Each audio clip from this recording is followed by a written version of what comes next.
I only ask because this is maybe one of the best ones I've seen. LA. It was a U.S. guy who beat him. He beat Ethiopium, and dude was like a mile behind him. I swear. That's crazy. So I don't know. There it is. It was legit. And I don't know if this guy could. Is he within eyesight from us? He's in the last. No, Here he comes. Comes right now. Here he comes. So let's get right back down to the finish line so we can watch Michael. Last Cross the 10. line here. Michael Kamau from Kenya. Just over 2 hours and 11 minutes on the clock. It's a 2-hour race. It is a photo finish for And he beat him by like. crowning of the 2026 86 LA Marathon champion. I'm not sure. Nowhere, because we can only see just a little bit beyond. We have to see that playback. to And that's see a exactly USA what guy. happened. They never win it. It's usually those guys who win it.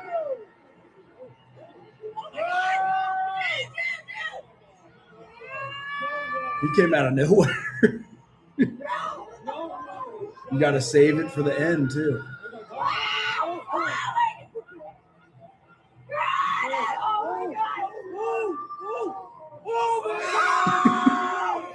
So Okay, how close is Michael from here? Is he within eyesight from us? He's in the last. No, Here he comes. comes right now. I don't know if they So ever let's interviewed get right him. back down to the finish line so we can watch Michael cross the line here. Michael. Oops, I went too far. Oh, maybe they did interview him. Okay.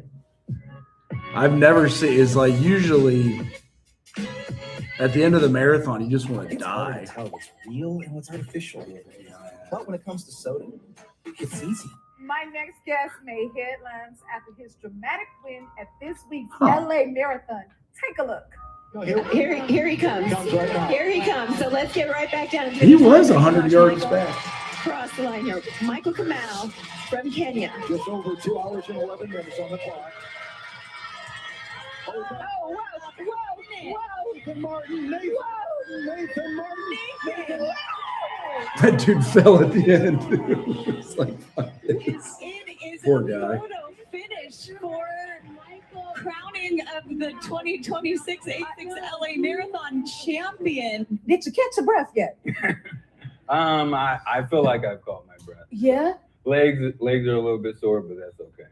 You outdid yourself with that, honey. Didn't you, y'all? He sounds American too. So, how does it feel watching it back, or have you had time to watch it back yet? Yeah. So I mean, so many people have been sending to me. It's crazy, but yeah, no, it's one of those things where in the moment you're not thinking about it. But yeah, just watching it back and seeing it, I can see why people are excited and all that kind of stuff. So yeah. You're so calm about it. I see why people are so excited about it. And it looked like you came from out of nowhere. Where you coming, right? I think he thought he was running by himself, and then you just, what did you?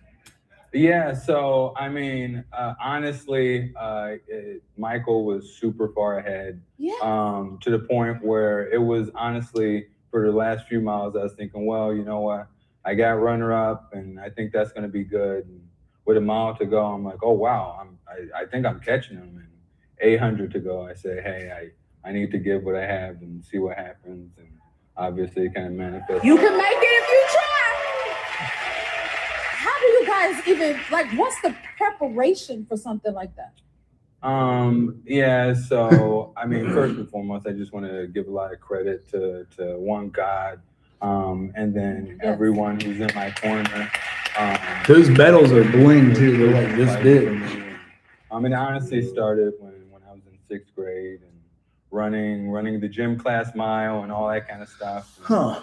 You know, just learning that, hey, you know, if you want to achieve things, you have to push, you have to fight. And so just bringing that into the race, and obviously just really good training lead up to it. Just kind of prepped me well. So. And yes, so you're a high school cross-country coach as well. Do you instill all those things you said in your students? Oh, 100%. Like the biggest thing, you know, I try and talk to them about is it's not what you achieve, but how hard you work to achieve it. Yes. And just this weekend kind of is a manifestation of that. Yes. And just being able to show that. What is next for you? And are you gonna like try to do the Olympics in 2028? Yeah, so I'm already qualified for, so already qualified for the Olympic trial. Damn. And so everybody goes there and the top 3 represent the team. So I'm gonna keep training, keep giving what I have, and hopefully be able to represent the U.S. Oh, we can't wait to see that. Dude does sound And pretty is that the calm. medal? This is the Los Angeles medal. Can I touch it? Yeah. Am I allowed? I got to touch the medal, y'all. This is amazing. Huh.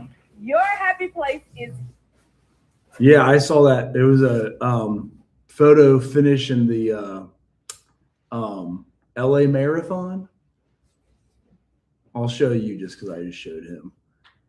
America was like 100 yards behind this dude, and he came out of nowhere. Is he within eyesight from us? He's in the last few. I don't know. Here he comes. Comes right now. Here he comes. So let's And get he's- right back down to the he's- finish line so we can watch You Michael caught it. cross the line here. Michael Kamau from Kenya. Just over 2 hours and 11 minutes on the clock. Oh, whoa, whoa, Nathan Martin. Nathan Martin. Nathan. Oh my gosh. I know, right? It is a photo finish for Okay. crowning of the 2026. Oh yeah, I finally did find this one too, but I don't know if we'll get through it. So, if she's Hello, class, and welcome to our lecture on group leadership as part of Group Skills in Substance Abuse Counseling course.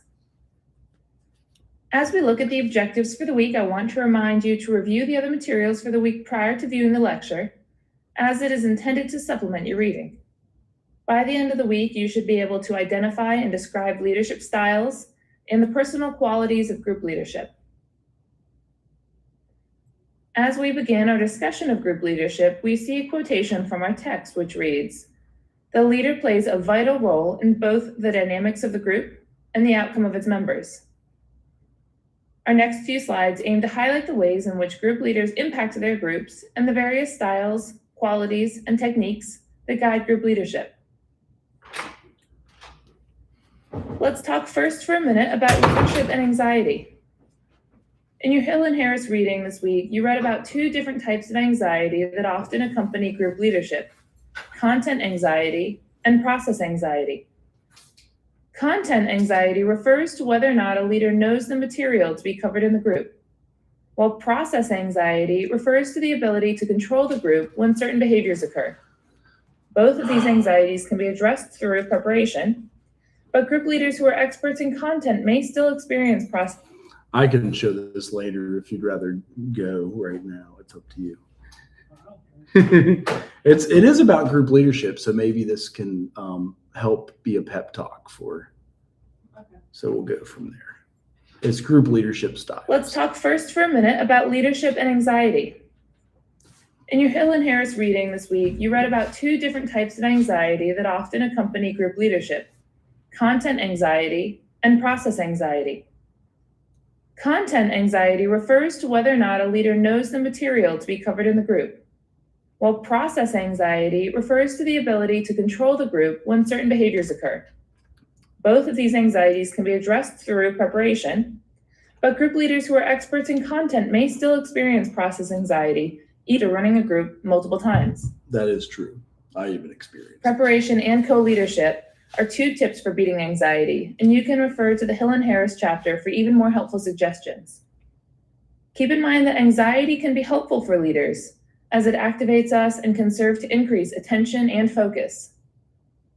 Avoidance can also result from anxiety, which ultimately serves to maintain anxiety rather than actually avoiding or addressing it. As we know, leaders help get organized and develop, and the style in which they execute these roles have an impact on group dynamics. Most group leaders show flexibility in their style, working to match their behavior with the purpose of the group and its membership. Leadership styles include the conventional authoritarian approach, where the leader takes on the role of the expert and demands obedience from members, while the democratic approach is less directive and more group-centered. democratic leaders tend to facilitate rather than direct group members and rely on trusting the group members to take care of themselves. A laissez-faire approach means providing no structure or direction to the group, and instead the group operates on its own, which may result in a lack of clear purpose or goals. Leaderless groups rotate the leadership, which may or may not include some kind of leadership training. This style can be constructive, but it can also be destructive to groups, and not an appropriate model when members are experiencing moderate to severe disturbances. Regardless of style, leaders must promote sharing among members within the group and are wise to consider the type of group and its purpose. A task or psychoeducational group needs leaders who can direct and keep the group focused on the topic or job at hand, while counseling groups may require more support and caring, as well as structure and sometimes confrontation. No matter what style, leaders must attend to the core mechanisms of group leadership, which include emotional stimulation, caring, meaning attribution, and executive function.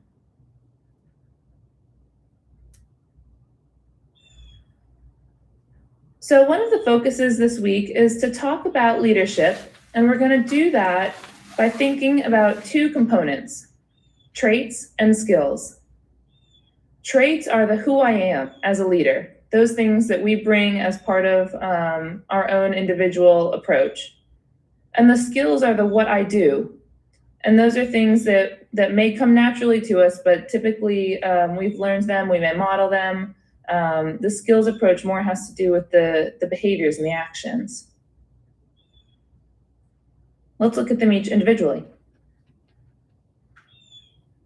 Here you see some traits that group leaders display.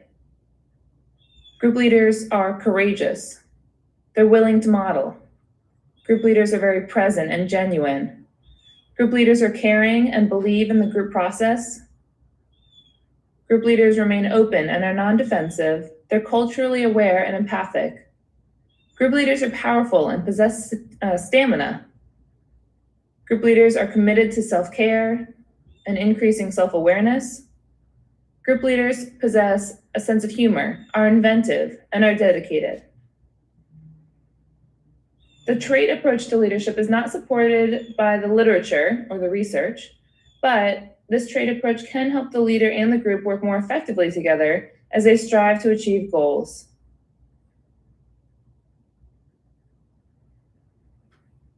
Now looking at skills, we see that group leaders should be able to demonstrate active listening and reflecting as part of their leadership. Group leaders need to be able to clarify and summarize what's going on within the group, as well as facilitate and empathize.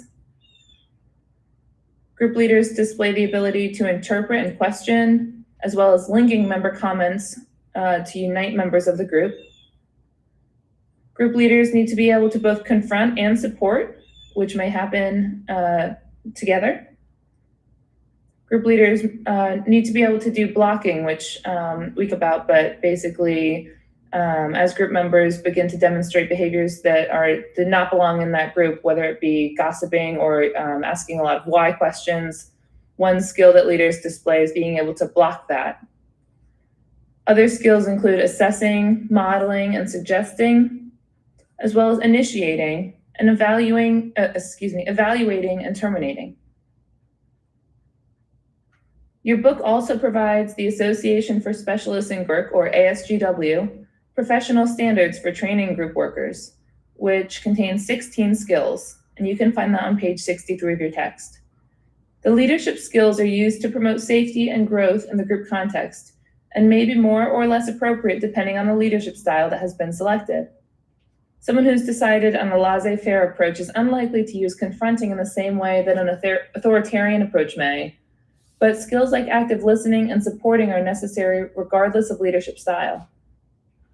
In your discussion board this week, you'll be asked to select 3 traits and 3 skills to explore in depth and reflect on some questions that I've given you.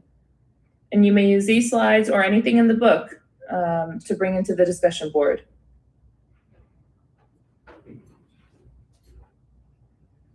Let's talk a little bit about group leadership roles.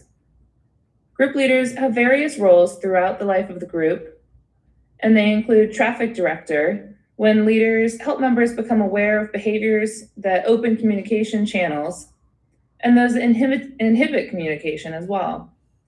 The role as traffic director is both proactive and reactive in the prevention of certain behaviors, and comes across in a non-judgmental way. A similar role is that of modeler of appropriate behavior. And so leaders must be responsible for being very intentional about the actions that they exhibit and the way they demonstrate things like communication within the group. Specific behaviors that modeling may help with include self-disclosure, and role plays can offer an opportunity for modeling as well. Group leaders may pay careful attention to voice tone and body language as part of their role as modeler of appropriate behavior. Another role that group leadership demands is that of the interactional catalyst, which means that leaders promote interaction between group members without calling attention to themselves. This can be done through questioning whether to or linking. So as group members begin to talk about similar things, group leaders can begin to link those together, encourage members to speak directly to one another rather than just sort of generally speaking to the group or being a bit vague. But the interactional catalyst role requires that group leaders encourage that interaction among the members. The final group leadership role here is of communication facilitator, where group leaders reflect the content and the feeling of members and teach them, again, almost modeling here, for other members to be able to use this as well, to be able to reflect the content and the feeling. Group leaders may note when someone is conveying that they're feeling depressed or offering some of what they're seeing in tone or body language, that they're not smiling or that they sort of lack energy in their communication. This helps members focus on the expression of the words and then also the emotion behind the words.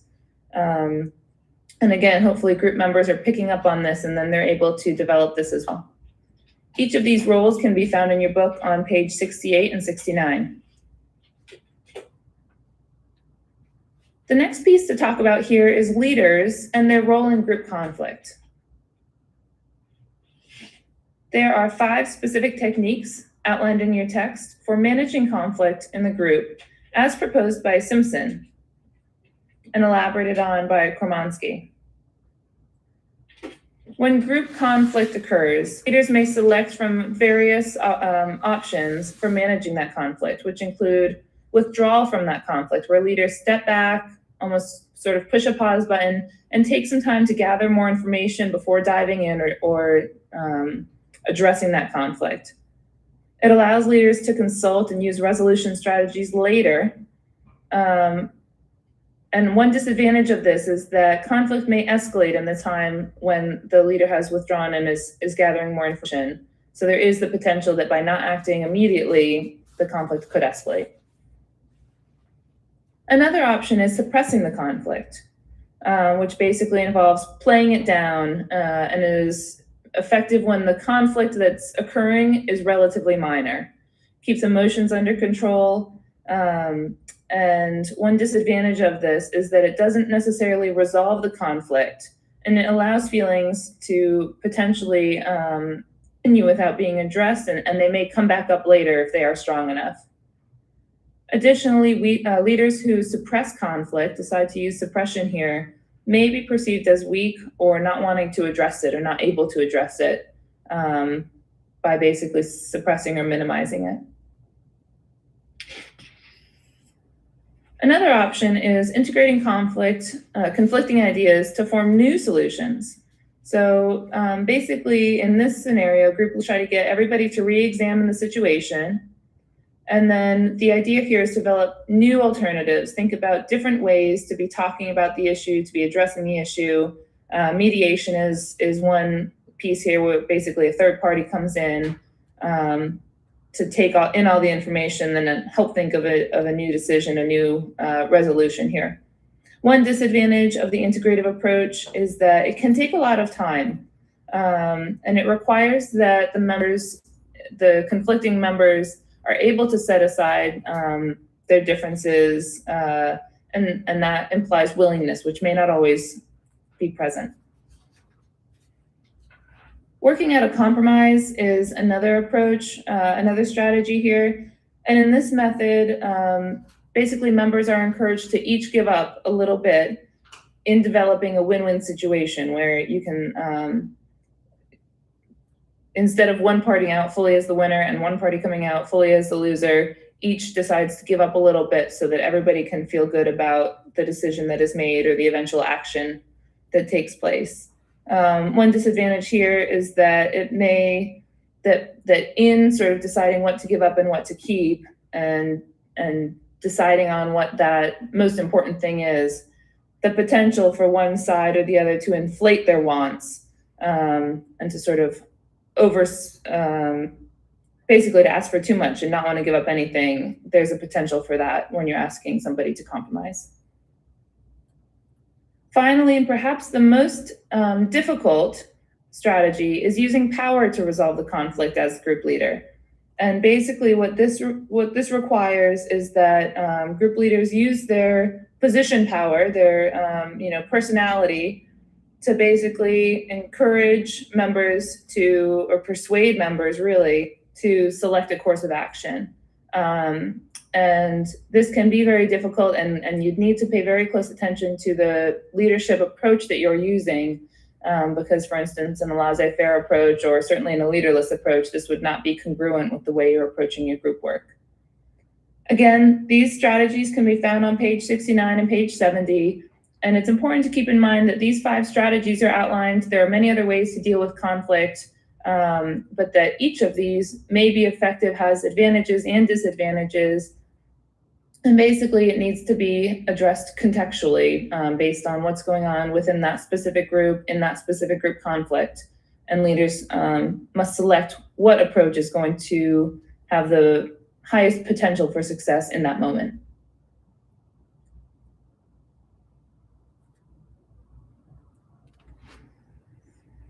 Co-leadership is an opportunity for 2 leaders to collaborate in a mutually determined manner, which means that they have taken some time to decide how this co-leadership experience and relationship will work in order to facilitate group work.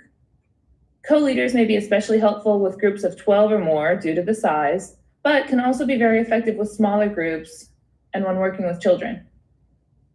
Co-leaders are typically most effective when they share their thoughts about the group and they're on the same page, but they bring different skill sets and behaviors to the group, so they complement one another.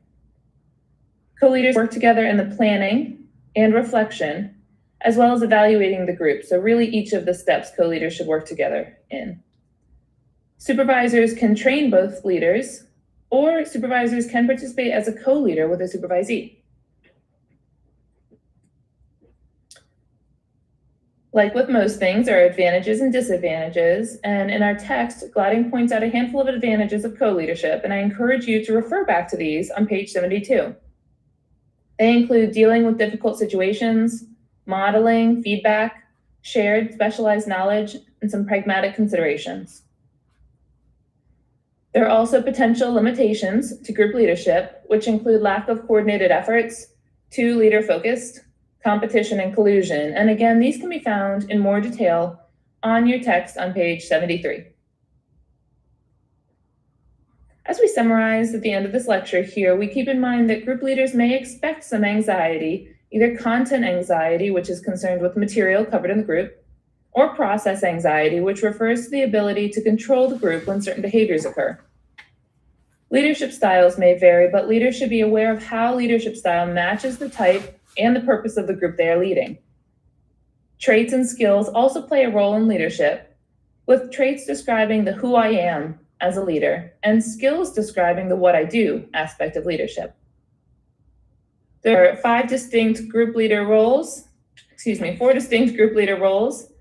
and then also 5 strategies for managing conflict that we've explored. And each of those are going to depend on where the group is and the group leader being able to meet group needs in that moment. Finally, co-leadership provides leaders with the opportunity to collaborate and train by sharing the leadership role. Co-leadership requires considerable preparation and is not without limitations. The advantages are also significant when executed effectively. This concludes our week 3 lecture on group leadership. So I know that's a lot, but the anxiety is real. You guys at some point may have co-leaders when you're leading in a group. It could be even that you're a fill-in. So did you want to go ahead and go, or do you want me to pull your stuff up, or are you just going to run it off of your? I can run it. Okay, that's fine. Okay. Okay, hello. So this meeting is about romantic relationships. How much is it worth to you? So starting with introductions, we'll go around and just say our names really quick. So I'm Mackenzie Green. I'll be leading this group today. John. The purpose of this meeting is to learn self-respect. Learn that self-respect comes first. Explore the connections between self-esteem and healthy relationships. Identify myths and illusions about love and romance. Explore the values of being in a relationship and examine healthy versus unhealthy relationships. So now I'm going to read off. I have 8 statements, and we'll determine if we disagree, agree, or we aren't sure, and then I'll ask some follow-up questions after. So the first one is, love is a feeling. Disagree. I think it can be both, like a verb and a feeling and a noun. I said not sure. I said it could be a feeling, but I think it's also like a choice, like you're choosing to be active in the relationship. The next one is, relationships should be free of conflict. Disagree. It would be nice, but then you'd have Yeah. kind of a pushover relationship. It would be nice, but it's not realistic. Like everybody is different. We're not all gonna agree on the same things. So it's Mhm. really unrealistic. I come first in a relationship.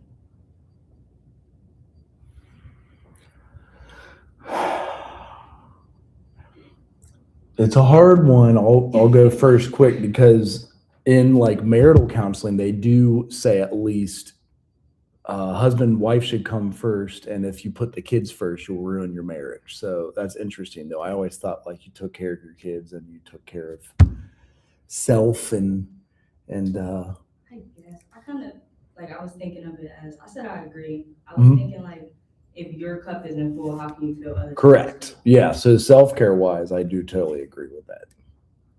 I agree too. I'm just hesitant to say that I agree because there's nuances with that. Like Yeah. certain situations that you could be put into where you have to choose yourself or your partner. Sometimes the better choice might be your partner, so we have to swallow your pride. But overall, I agree with what you said. That you gotta choose yourself. Like if your cup isn't full, you can't pour into nobody else's. Physical violence is normal in a relationship. Ooh. Yes. Like violence of any sort should not be normal in any relationship. Unless if they like some weird kink. Yeah. No, I'm just kidding. It's okay for my partner to really want to have sex, even if I'm not ready.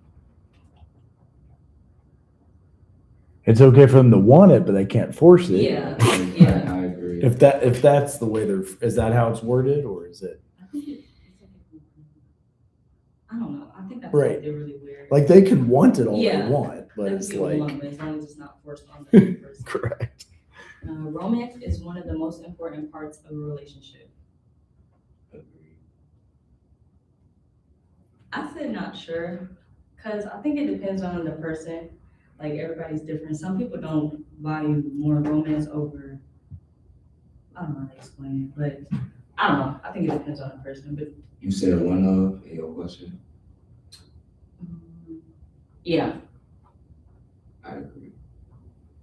Me personally. okay, I get what you're saying. Because if it was the most important, then I'd be like, Yeah, I said no. Yeah. Okay, yeah. If someone is attracted to me, they will want to be in a relationship with me. Disagree, yeah. I disagree. I am in control of whether my relationships are healthy or unhealthy. Kind of like a Can you say? Yeah. I'm sorry, I missed the first half. I am in control of whether my relationships are healthy or unhealthy. Okay. Yeah. I say agree, because if they're unhealthy, I have the power to cut that off. Mhm. That's what I Correct. said. Okay. So now we're going to talk about some myths. So, how do books, movies, and music videos portray relationships? Fairy tales. Like, I don't know, Beauty and the Beast or like a Disney movie or everything's like going to be perfect and it's not. I don't know. What do you think? I say they like to show both extremes of the Yeah. spectrum. Like it's either really good or really bad. That's They don't true. really show the everyday life of how boring a relationship can get. Mm-hmm. I agree. I think like books and movies, they show the "oh, we're so in love" part, and music videos, I feel like they show like, "oh, we don't love these girls" and stuff like that. So do you guys think it's realistic or unrealistic? Realistic to like the amount that they show, and like I feel like there's gonna be moments to where like y'all are super in love or y'all are having those rough, like dramatic moments, but that's not all that a relationship is. Okay, and how does a romantic relationship affect your other relationships with like friends and family and things like that?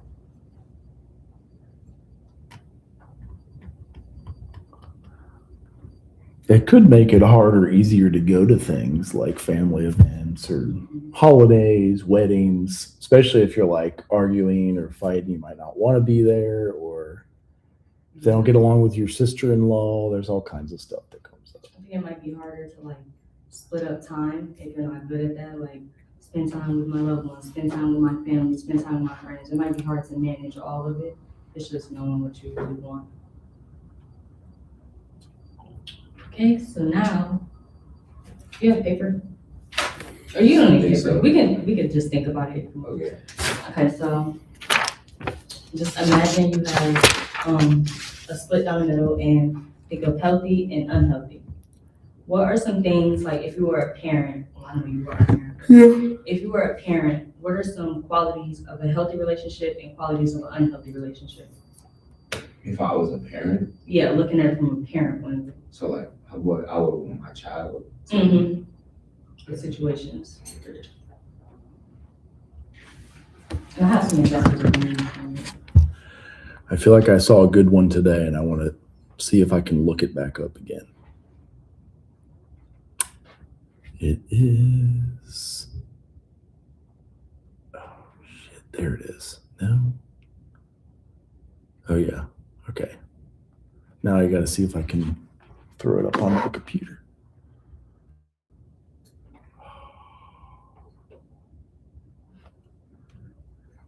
Shoot.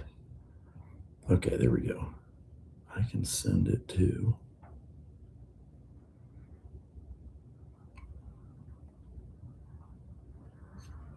These guys. Okay.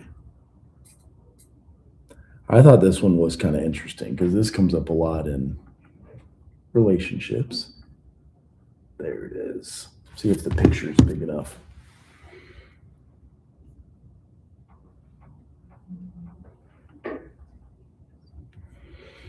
The comments were gold on this one.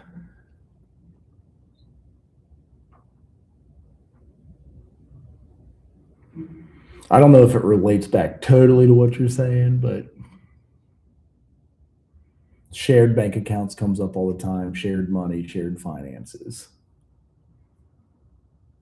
It was, oh yeah, the comments might be below it. So some were like, it is financial abuse. Some were like allowance. So yeah, it could go either way, but he makes money, he pays for everything, he gives her what she wants, but won't let her like touch the main account. Cause it's like if something were to happen, she can't do anything, like, cause he didn't allow access to the money. True. Right. Like you got to make sure to name your wife in the will. Maybe we need more information. Maybe she has a Yeah. gambling habit. You know what I mean? That could be the case. Right. And Yeah. so sometimes more information always helps, Yeah. but some of them are like, and you can tell it's between men and women constantly. Like, it's not our money, it's his money. It's the price you pay to stay at home. If she wants to change, get a job and financially contribute. Somebody said, well, just tell him groceries were this much and Why? and then start your own savings account. You know what I mean? So like, but it was interesting just to, But it does tie in, because that's actually under unhealthy. One of the things was control, and it seems like he has control of the situation. She can't make any decisions about the money without him. So it's a tough one because also financial advisors like Dave Ramsey says you should always have a shared account. And last week, a woman called in and found out her husband's on VA disability and thought he only got $1,000 a month. And it turns out he gets like triple that. And she's been paying all the bills because she thought he only got $1,000 a month. But when she found out he gets $3,000 or $4,000 a month, and he had a maxed out credit card, she asked Dave Ramsey for help. He's like a financial expert. And the reason she did separate accounts is on her grandma's deathbed. She said, never let a man control you with your bank account. Have your own money set up somewhere else. if anything happens. So the financial guy said, well, send your grandma the bill, which was kind of a snarky because the grandma's dead. But he swears by, like, if you're married and you're doing stuff, it makes you talk more. It makes you do the decisions together. I like the idea of actually having your own that you came into the marriage with and also having a shared one. So I don't know. It's a tough call. There's no real right answer, but I feel like what you asked was close to that. Mhm. Can you ask it again? Was it like? As a parent, what are some qualities you would want for your children, like in a healthy relationship, Yeah. and stuff that you don't want from an unhealthy relationship? Right. Because financial abuse is a real thing too. So like if it was, he has all the control. Here it does look like he pays for everything. He does give her money Yeah. when she asks for it, but she can't dip into that 100,000. And is it because she likes to drink or smoke or gamble, or is it because he's a dick, or what is it? Like, and so it's always good to investigate. And I hope my kids are fair and kind and whatever, but you can never make them that way. You can try.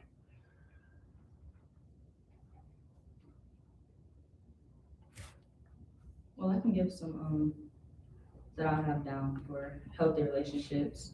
Mutual respect, which is valuing each other and understanding each other's boundaries. Trust, feeling confident you have each other's back. Compromise, acknowledging and respecting different points of view. Fighting fair, finding solutions to differences of opinion by sticking to the subject and avoiding insults. And problem solving, working together to break down problems and identify solutions. And then some qualities of an unhealthy relationship can be, like we said, control. One person makes most of or all decisions and or tries to isolate the other person from their friends and family. Dishonesty, one person lies, steals, or keeps information from the other. Disrespect, one person makes fun of the other or talks about them behind their back. Harassment, one person uses unwanted, unwelcome, and uninvited behavior that makes the other feel unsafe. And physical violence, one person uses force such as throwing things, hitting, slapping, grabbing, or shoving things to get their way. Okay, so now we're wrapping up. I have a couple of questions for closing. So the first question is, how do we feel about the activities today? I enjoyed it. I like it. Introspective. Where did you get them all? Is that from Girls Circle or is that somewhere else? Is it really? I don't know if I've ever had this one run. What week is it? I think 8. Because there's a couple others on relationships, right? Yeah, I think 8. Is this the one? Anymore. This isn't girl fights or girlfriends or relationships. What does it mean to you? or what's the title of it? I don't know if I've had this one run before. Yeah, what's the word to you? Okay. Is there another one on relationships too, or is that the only one? Like another on romantic. Maybe that's the only romantic I think one. it's only romantic. Yeah. I don't know if anybody's ever run this one, but that seems surprising because this seems like it would be the most popular. Huh. It asks good questions. Mm-hmm. Because it is real stuff that you deal with. Like now, I don't know if you all knew this, but they can lock you up for a threat out of your mouth. I knew somebody last summer, he was drinking and said, I think the wife threatened to take the child. They're still married. He's like, you ever take my daughter from me, I'll freaking kill you. Called the cops, locked up for 11 days. So even if there isn't like physical, verbal still can get you locked up, which I don't know why that surprised me. I was like, you can get locked up for saying something? I guess because it's like you premeditated. Right, it's a threat. Yeah. So 11 days, and that's crazy. Okay. And what is one healthy relationship goal you want to focus on in your next or current relationship?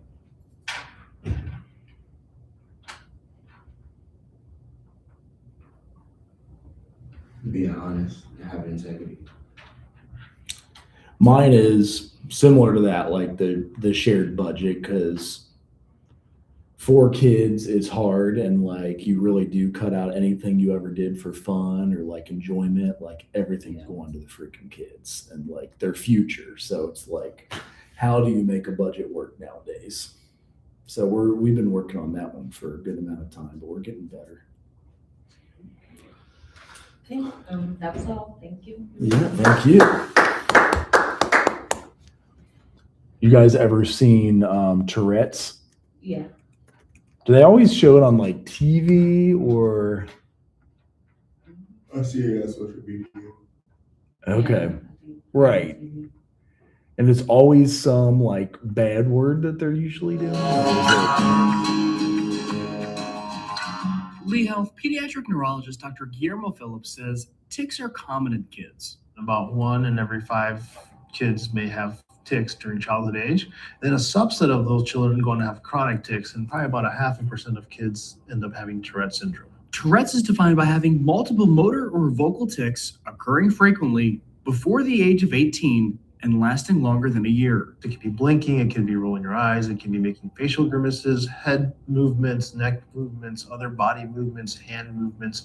They can be simple or complex. If you see that your child has tics, take note of what they're doing. Does it seem to bother the child? And does it seem like there's anything that might be triggering or affecting them? And touch base with your pediatrician. People with Tourette's often have coexisting disorders. These include attention deficit hyperactivity disorder, obsessive compulsive disorder. I recently met somebody and he has it and he says like bad words. So, and I'm like, don't they have medication for it though? Did you see at the, I don't remember what award it was, but Michael B. Jordan and yeah. Who is Michael B. Jordan? Not Michael Jordan. No. Okay. You watched Black Panther? Yeah. Yep. He was like the evil dude. Okay. Yep. Okay. He has it? And Creed. No. Oh, okay. On stage presenting something, and it was a man with Tourette's, and he called them the N. That's what I'm saying. Yeah. So I just met somebody and he has it, and he'll let stuff like that slip out, not just F-bombs and S-bombs, but like, how is that handled? How was it handled at the show? Well, the show wasn't even live, so they could have cut it out. But Oh, it wasn't live. no. What awards was it, you said? I think he said ER, was it, or just A? It was on Entertainment Tonight, or you No, said? it was like some British award show. So you can actually still see it. I think Yeah, you probably go. So it's Michael B. Jordan. But I've never seen that before. Tourette's, what would you call it? Issue. I don't know. Tourette's. What? And it's an activist. What do you mean activist? Oh, BAFTA, yeah. Oh, what does BAFTA stand for? I don't know. Their broadcast of the BAFTA award. So you're saying it wasn't live and they could have cut it out. I see. So is that recent? I find that overall, it really helps to empower owners to be able to monitor their pets at home and know what. This is something that it's Whoopi. I don't know how to take it, and we'll throw it out there, see what you think. The BBC is under fire for their broadcast of Britain's equivalent to the Oscars, the BAFTA Awards. They did not censor a racist slur from an audience member with Tourette's syndrome, while Michael B. Jordan and Delroy Lindo were on stage. Oh, they're going to show it. Delroy and I are delighted to be presenting the first BAFTA of the night for a vital part of movie making. You may have heard some strong and offensive language tonight. If you've seen the film I Swear, you will know that film is about the experience of a person with Tourette syndrome. Tourette syndrome is a disability, and the tics you've heard tonight are involuntary, which means the person who has Tourette syndrome has no control over their language. We apologize if you are offended. Yeah. So yesterday, BAFTA said in a statement that it took full responsibility, and the BBC apologized to this was a month ago. Aired in error, and they would have never knowingly allowed it to be broadcast.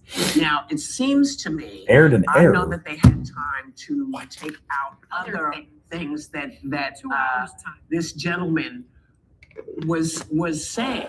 So I know that they had time. I don't know how you could miss him saying it. I mean, he's in the audience, and this is what happens sometimes with people with Tourette's. But, for Delroy and Michael B., the BAFTAs should have immediately grabbed them and said, "We are so sorry. This is not something that we anticipated, and this is what went down." Because they told the audience when the audience first came in that there was someone with Tourette's that was going to be in the audience, Really? and not to be shocked if they heard And they him put him out right in the front. naked. I don't know where he was, but I just thought it was very, very. I thought it was odd. I think, I agree with you, Whoopi. I think the issue is, you have this person with Tourette's. He was there because there was a movie, I Swear, about his life that was actually won an award. And so the audience had been warned, but BAFTA did not apologize to Delroy or Michael B. And Delroy Lindo said he wished he would have received the apology. Yeah. And the other part of it is, in terms of the BBC, they had 2 hours to edit the racial slur out. It was the N-word. They did not edit the racial slur out, but they found time to edit a speech that was made by, he was a director, British writer, director, and producer of My Father's Shadow. And in his speech, he said, to the economic migrant, the conflict migrant, those under occupation, dictatorship, persecution, and those experiencing genocide, you matter, and your stories matter more. For Nigeria, for London, Congo, Sudan, free Palestine. That was completely edited by the BBC before it was aired, but the Holy racial crap. slur was not. Yeah. I take offense to that because as a person who, and I'm sure you have as well, would be been on the receiving end of a racial slur. It's very hurtful. It makes you it makes you feel terrible. Yeah. And I'm sure that Michael B. Jordan and Delroy Lindo had a range of emotions that they were not apologizing. And it should have been a knee-jerk reaction, because if I They were make a actually new like that, I movie? wouldn't even wait for the host. I would come out and say, as we had mentioned before. Yeah, like the awards this year. This is uncontrollable, but words matter, and that Sorry. is already here. You're okay. On stage that way, they should have immediately been apologized to profusely and not been told to have to apologize. So it was a new one last year. Right, it would have helped everyone. Well, Was it like Black Yeah, that's Panther what I 2? feel. Or Yeah, the- or just cop to the fact that they made a mistake. Okay. You made a mistake and say, we missed it. Well, Say I've that, recently but don't say, been put in contact with somebody who has that like counseling them, and they definitely do the bad words and I didn't know slurs was a part of it, like saying a racial slur. I had no idea. That's messed up.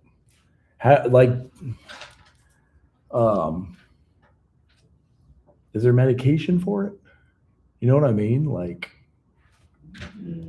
is there a working medication for someone with Tourette's?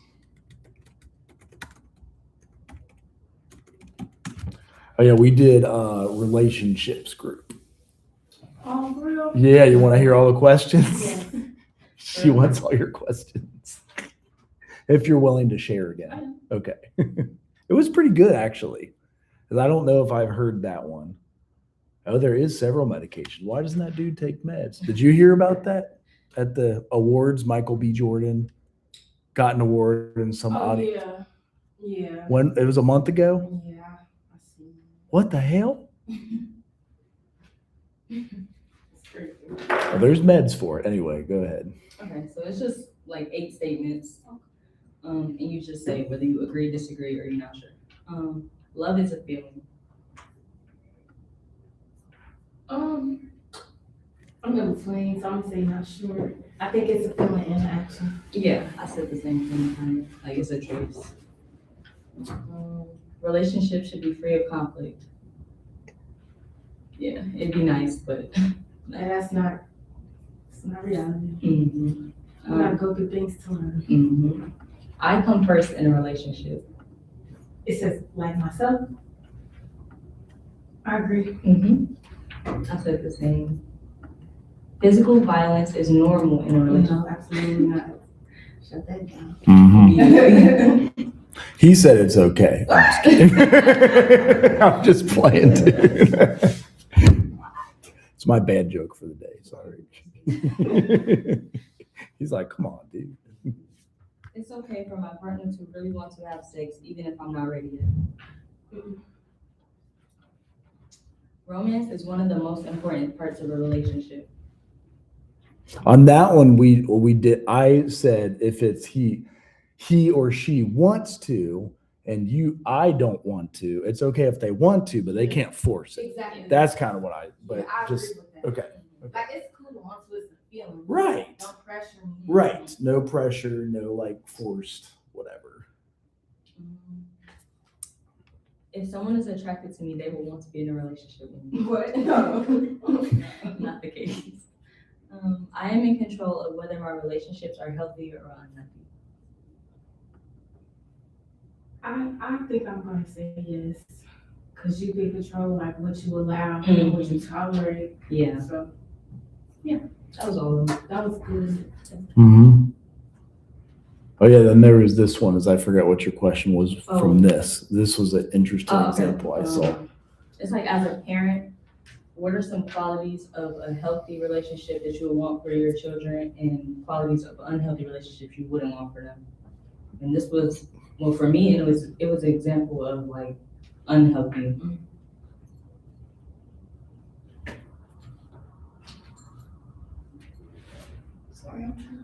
I don't know because we don't know any more than that. But I saw that today, and I was like, well, so is it because she has a gambling issue or doesn't handle money well? But he does give her whatever, whenever. But it sounds like he's not giving her full access to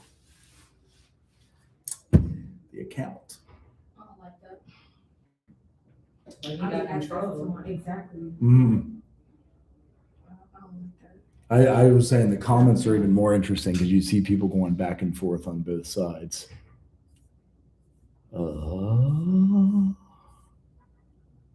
She's got ample money and can have whatever she likes, but she can't just drain his wealth and do dumb things without asking him. What's the problem? So you hear people on both sides. The husband is paying all the bills. She gives her allowances she needed, but her problem is that she's spending directly from the husband account. What exactly does this lady want? And she didn't say how much allowance she was getting, right? Right, that's true. But she did say whenever she asks, I think, kind of like. I'm not asking. I'm sorry. What's that? I'm not with that. I know, right? Yeah, it was an interesting. I thought it was an interesting debate. Like,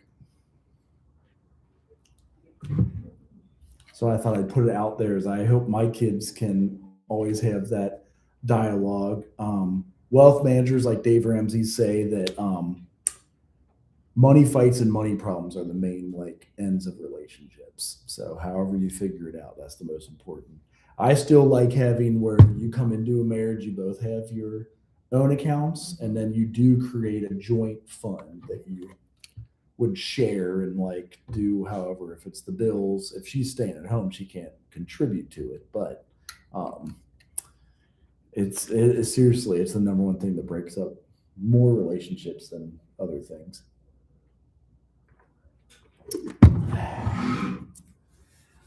Well, okay. So final paper I had, it's at the end of the syllabus, but I wanted to put a spot in for you guys that, because I usually do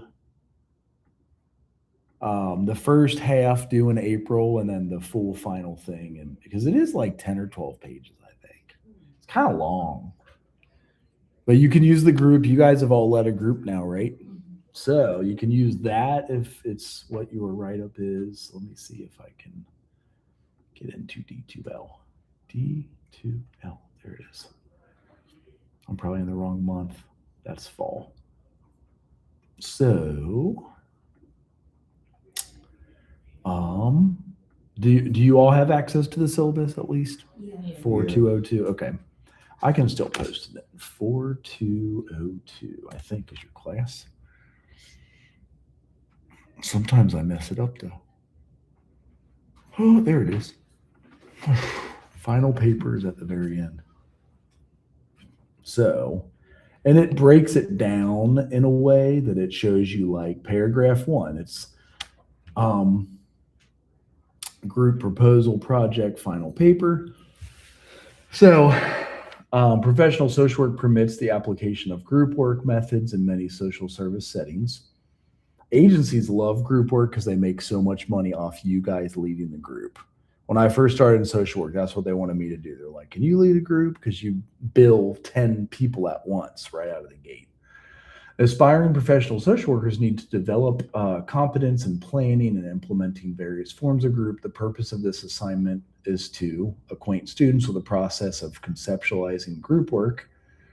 And basically you're writing out how you create your group. And so I'll paste all of this in. So the first part is conceptualization. So a title, but then like abstract, the paragraph gives an overview of what your group is, how you're going to run it, if it's a horticulture therapy group, if it's a depression group, if it's an addiction recovery group. Start out with that. And then it tells you how long each section could be. So this one, for example, is just like 1 paragraph for the abstract, 1 to 3 paragraphs for the scope. Like, what is the primary problem? It could be addiction. How many people are affected by it? So using your research skills, have you guys been taught how to do research yet? Like on, I always use scholar.google.com. So say you go into here. There it is. And there is a topic that you like. Oh man, I'm not doing that right now. Let's say it's like addiction recovery group work.